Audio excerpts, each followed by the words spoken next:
Ini satu, dua, tiga. Selamat datang. Belum, apa tuh orang masih ketawa. Satu, dua, tiga. Selamat datang di rumah makan sederhana. Silakan masuk. Wah, mantap. Oke, 1, 2, 3.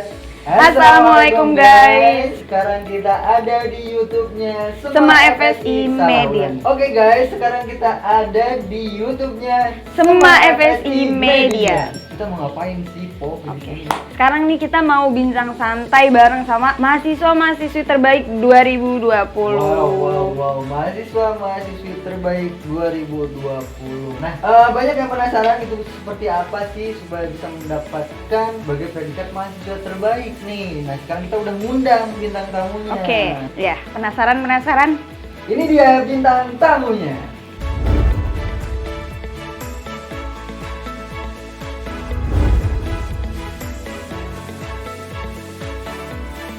Tunggu.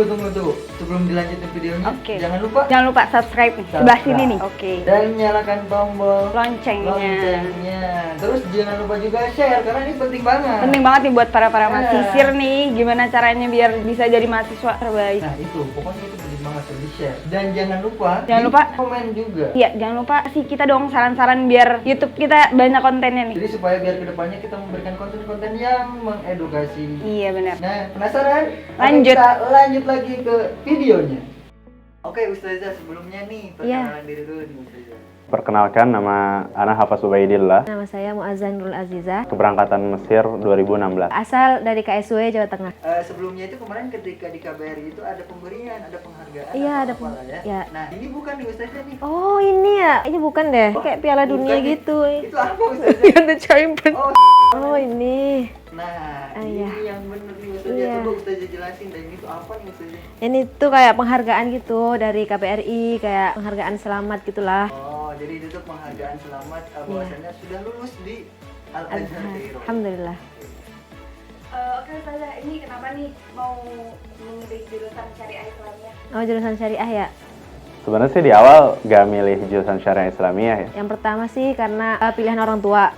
Saya sebenarnya dulu berminat di bahasa Arab, Kedua karena pilihan terakhir, karena sukanya cuma fikih. tapi kebetulan setelah diterima ada diskusi dengan orang tua dan orang tua ingin saya masuk Syariah Islamiyah. Terus yang ketiga ya karena di Indonesia orang lebih membutuhkan kan sama namanya hukum-hukum Islam, dan apalagi di daerah Ana itu lebih kental dengan adat istiadat kan biasa ya di Jawa. Jadi ya pilihan terakhir lah. Ya saya ikuti, saya jalani dan alhamdulillah bisa melaksanakan dengan baik.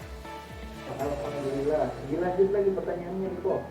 Pertanyaan yang kedua, oke, ini nih gimana sih perasaannya menjadi mahasiswa terbaik 2020? Perasaan ya sebenarnya sih mungkin mati rasa ya. Aneh ya, Mungkin mati rasa, dan yang pertama beban. soalnya banyak yang lebih baik menurut saya. Beban banget karena kayak ngerasa nggak pantas jadi mahasiswa terbaik. Dan sebenarnya saya tuh udah cek-cek peluang gitu. Jangankan nomor 1, nomor 4 besar aja saya pesimis gitu. Tapi sisi lain saya senang karena bisa banggain orang tua. Alhamdulillah. Bakal nyangka nggak sih kalau bakal dapet mahasiswa terbaik gitu? Nyangka sih nggak bakalan nyangka. Enggak sama sekali. Karena apa ya? Karena ada yang lebih baik daripada Ana gitu. Ya soalnya Ada orang yang lebih baik. bener deh, saya bayangin ya, saya itu cuma dapat mumtaz 1 kali dalam 4 tahun. Sementara ada teman-teman yang dapat mumtaz 2 kali. Dan kalau kalian lihat video kemarin wisuda, itu kalian bakal lihat banget saya itu kebingungan. Dan Ana tuh belajarnya asal-asalan. Maksudnya bukan yang ya bukan kayak orang-orang gitulah. Ya, mudah-mudahan Ana yang terbaik ya. Ustazah. Iya, insya Allah ya. Antum-antum Oke, lanjut ke semua. Pertanyaan yang selanjutnya nih. Nah, mulai dari tingkat 1 sampai tingkat 4, kira-kira ada gak sih keluh kesah atau cerita senang bahagia Cerita dan ya. sebagainya? Tingkat ketiga ya. Kalau cerita sih pernah ya waktu tingkat awal itu kan karena Tingkat ketiga itu adalah waktu dimana saya benar-benar bisa memaksimalkan kuliah. masih awal banget dan nggak tahu gimana ujian Azhar. Saya itu benar-benar anak kuliahan gitu. Setiap hari kuliah, ya alhamdulillah. Tingkat ketiga saya bisa aktif kuliah lah, seperti di Indonesia. Pernah suatu ketika itu mau ujian usul fiqh. Ini nggak apa-apa ya cerita lama ya. Usul fiqh, karena saking takutnya sama usul fiqh sampai mau tidur siang tuh nggak tenang. Tidur siang nih, tiba-tiba usul fik, langsung lari, langsung ke Ja'fari, langsung belajar. Saking ketakutan gitu. Ibaratkan Itu kayak usul masih fikih itu kayak terngiang-ngiang gitu, kayak ya. terngiang-ngiang. Mata pelajaran yang paling disukain apa nih Kak? Tarik tasyri, Suka fikih sih, fikih Syafi'i. karena tarik tasyri ini adalah mata kuliah yang buat saya tuh seneng dengan syariah. Ada fikih Syafi'i, ada fikih Muqarrin. Kalau fikih Syafi'i itu yang paling suka. Sama Qadhoya. Karena saya di sini melihat ihtimam para ulama dalam menuntut ilmu fikih dan juga usul fikih. Makanya saya S2 ngambil usul fikih. Tips and trick nih biar bisa jadi mahasiswa terbaik gimana tuh Kak? Aduh, apa ya, beban sebenarnya sih ngomong kayak gini. Gak ada tips khusus ya. Kalau saya pertama kita harus mengenali diri dulu ya. Pengenalan diri itu penting banget sehingga kita tahu batasan kita sendiri dan tahu apa yang harus diprioritaskan. Tips yang pertama sih, karena the power of doa ya. Yang pertama doa orang tua. Yang kedua fokus, itu penting banget fokus gitu. Kita nggak bisa melakukan semua hal. Ketika kita sudah memilih satu hal atau beberapa hal, usahakan fokus. Itu yang pertama doa. Terus minta doa ke orang lain. Misalnya nih, kan kita ada ya bawab kayak gitu ya. Minta doa ke bawab, minta doa ke di Ba'alah, dan semuanya minta doa ke orang-orang Mesir kayak gitu. Itu mungkin itu the power of doa itu. Dan yang terakhir, ini yang paling penting, ikuti semua proses. Saya kuliah, paham semua dari kuliah, meringkas, menghafal, ngerjain ujian, selesai. Terus yang ketiga, belajarnya jauh-jauh hari. Misalnya belajarnya sebulan atau 2 bulan ya gitu. Kalau anak belajarnya sebulan sampai kita tahu halamannya gitu. Murojaah sampai 10 kali, 15 kali ya gitu. Terus dan paling penting adalah kuliah. Kuliah itu paling penting buat anak karena kan kita tahu kan ya kualitas kita sendiri gitu. Kalau anak nggak bisa belajar sendiri, belajar harus ada guru. Nggak apa-apa sih pas awal-awal mungkin kita walaupun di kuliah tuh nggak paham dokter tuh ngomong apa. Terus ya kayak cuma istilahnya orang bilang kamu ngapain sih ke kuliah gitu, cuma duduk doang. Ngantuk gitu kan, kadang-kadang orang kayak gitu. Tapi nggak apa-apa, mungkin doktora dengan doa doktora itu membantu kita ketika ujian. Berarti kan mencari keberkahan. Iya, ayo benar. Terutama dalam mengenali cara belajar. Kalau cara belajar Ustaz sendiri gimana nih? Nggak ada yang istimewa ya. Ya udah, saya tiap hari kuliah, selesai materi kuliah dengan dosen. Begitu kuliah selesai, saya mulai meringkas. Habis meringkas, saya ngafalin. Habis itu dikerjain. Selesai. Nggak ada yang istimewa. Untuk predikat mahasiswa terbaik nih dia dari segi apa ya kira-kira? Kalau itu kan PPMI ya, jadi mungkin tarokum. Dari gabungan nilai, natijah, dari tingkat pertama hingga tingkat keempat, tingkat terakhir. Nilai tarokum. Jadi bukan nilai tingkat 4 doang, tapi nilai keseluruhan dari tingkat 1 sampai tingkat 4 gitu. Landasan Ustaz untuk mencapai predikat mahasiswa terbaik itu apa landasannya? Kalau untuk landasan karena nggak pernah nyangka jadi mahasiswa terbaik ya, jadi nggak pernah tahu, nggak punya landasan juga gitu. Apa ya?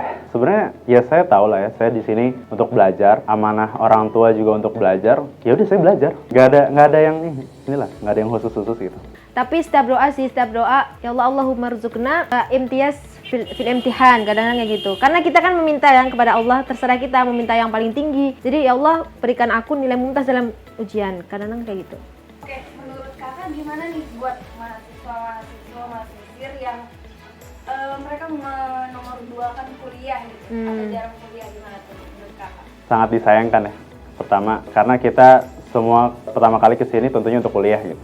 Kalau kayak gitu kan mereka pasti mempunyai planning sendiri ya. Mereka mau jadi apa dan apa yang mereka niatkan itu kan kembali ke mereka sendiri. Mungkin dengan Ya dan menurut saya, kalau saya pribadi ya, akan malu ketika saya membawa ijazah Universitas Al-Azhar kemanapun. Tapi selama di Mesir ternyata saya nggak kuliah gitu. misalnya nih kan banyak orang yang organisasi kan. Mungkin dengan organisasi dia malah lebih tahu dunia kayak gitu. Ya mungkin juga kita nggak bisa menyalahkan mereka juga karena mungkin juga orang yang organisasi mereka minta catatan ke orang lain, mereka belajarnya lebih giat daripada orang yang di kuliah kayak gitu. Kita juga nggak bisa menyalahkan kayak gitu. Tapi emang harus kembali ke niat awal kita kesini. Kita ke Mesir untuk apa gitu kan? Banyak yang nanyain Ustaz dari mahasiswa. Ustaz termasuk kategori mahasiswa yang mengajukan ijroat rusum di awal atau di akhir nih? Cepat-cepat ijroat. Di awal ya? Karena kan nanti kalau misalnya ijroatnya ditunda-tunda, nanti kan pasti pas muhadharah ya, kan lebih susah kayak gitu. Karena saya pertama pengen cepet selesai, pengen cepet fokus belajar. Karena ribet banget yang namanya ijroat itu. Dan nggak mau ngantri panjang. Karena makin lama itu akan makin panjang antrian. Apa manfaat yang kakak rasain setelah mendapatkan predikat Saya bingung sebenarnya manfaatnya apa. Tapi Manfaat ya? Apa ya? Manfaatnya sih nggak ada sama sekali, kayak semuanya tuh ya biasa aja gitu. mungkin ini jadi satu bukti lah buat kalian semua, buat mahasiswa. Saya ini anak kuliah beneran. Saya kenal dosen, saya kenal banyak teman, dan saya bukti bahwasannya kuliah itu bermanfaat. Nggak ada yang spesial. Oh ya, mungkin dapat laptop sih, dapat laptop. Alhamdulillah. Bisa dijual kan? Iya, bisa dijual. Moto hidupnya apa nih Kak? Moto hidupnya sih, kamu bisa, kalau misalnya kamu yakin kamu bisa. Totalitas belajar, totalitas mengajar. Karena kadang-kadang aku bilang, aku tuh pasti bisa kayak gitu kan. Jadi kita kadang-kadang mikir, kita tuh nggak bisa. Kita aja dari awal udah mikir nggak bisa, padahal belum melakukan gitu. Jadi lakukan dulu, kita harus yakin kita tuh bisa dan lakuin itu. Kalau misalnya emang hasilnya itu emang nggak bisa, ya udah nggak apa-apa. Yang penting kita udah melakukan itu. Yang penting udah usaha. Yang penting udah usaha, benar. Ini sedikit dari Smart FSI, ada cenderamata nih Ustaz. Ya. Tuh, mantap. 2, 3. Nah, udah tuh. Oke, coba angkat dulu Ustaz, dilihatin di kamera. Ah, itu Ustaz cenderamata sedikit dari Smart FSI. Nah, Ya Allah, makasih Pak Ul. Oh ini. kira-kira, udah kelamaan. Pengen dapet ininya nih, biar nular. Mahasiswa terbaik. Anda biar masuk ke YouTube. Ya udah teman. Oke. Enggak itu masa mau diambil lagi. Oh iya. Nah, Ustaz, kira-kira Anda nggak sih pesan buat mahasiswa yang ada, mahasiswa Indonesia yang ada di Mesir, dan juga pesan buat Smart FSI ini, Ustaz? Pesannya sih yang penting rajin belajar. Yang pertama buat mahasiswa Indonesia di Mesir, atau biasa kita panggil dengan mahasisir, ingat tujuan kalian ke Mesir itu untuk menuntut ilmu. Dan tetap semangat, harus sabar-sabar dengan Azhar. Dan ini nasihat dari saya, kalau Al-Azhar tahu ada metode pembelajaran yang lebih baik daripada universitas, pasti akan Al-Azhar lakukan, gitu. Karena Azhar itu nggak cuma belajar doang, pasti ada faktor-faktor X yang mempengaruhi gitu. Ima itu doa, ima itu dengan kita amalan-amalan langit, kan kita nggak ada yang tahu. Dan faktanya bahwasannya metode belajar hari ini secara umum yang terbaik itu adalah universitas. Jadi saya minta ke kalian semua untuk hadir kuliah. Tuh dengerin Ya. buat mahasiswa. Oh, Senat FSI semakin maju, terus semakin banyak-banyak konten-konten menarik. Buat Senat, saya berharap lebih mendukung pembelajaran di mahasisir, pendidikan mahasisir, dan efektivitasnya sih. Kalau saya lihat lebih ditingkatkan gitu. Amin. Dan semakin banyak acara yang bermanfaat buat mahasiswa yang lain. Jangan lupa subscribe. Oh, jadi gitu ya menjadi mahasiswa terbaik. Iya. Oh, Iya emang gitu. salah ulangi. Emang ya gitu-gitu Iya sih. emang gitu. Oh iya, iya emang gitu. Iya. Oke, ulangi. 1, 2, 3. Oh, jadi gitu ya menjadi mahasiswa terbaik tuh. Iya emang gitu. Aduh, banyak gimmicknya. Oke, jadi buat kalian tuh yang pengen mendapatkan predikat mahasiswa Iya. terbaik harus gimana nih, Po? Harus kuliah terus. Harus kuliah Tuh, terus. apalagi dari pesannya Ustadz Hafiz tuh ya, jangan lupa kuliah itu penting banget. Nah, itu penting banget. Tapi ada juga the power of the job. Iya, Kata siapa tuh? kata kamu. Kata Ustazah Mumu. Tapi ada juga buat kalian yang pesimis mendapatkan mahasiswa terbaik, Ustaz Hafiz juga Pesimis. pesimis. Tapi kalian jangan Tapi pesimis juga. Beda, kalian beda ya. Kalian bukan Ustadz Hafiz. Iya, marhalahnya beda, makomnya beda. Iya dong. Jadi gitulah buat kalian yang pengen mendapatkan mahasiswa terbaik, predikat mahasiswa terbaik, rajin belajar, rajin kuliah. Ya, berdoa aja. Iya berdoa sih, biasanya kan kalau dari Ustazah Mumu kan berdoa terus tuh, minta doa ke Amma Muba'ala, Amma Amma Tuk-Tuk, Muba'ala. mana-mana kayak gitu ya kan. Itu siapa kira yang Iya. ada di samping-samping gitu lah ya. Iya, pinggir jalan gitu kan. Ya pokoknya gitulah ya, tadi udah videonya, kita bincang santai bareng Iya. mahasiswa terbaik 2020. Tunggu konten kita selanjutnya. Iya. Ya, kita tunggu komen kalian buat konten-konten di Iya. Smart SD Media. Ya. Terima kasih. Wassalamualaikum warahmatullahi wabarakatuh. Sampai jumpa dan bye-bye.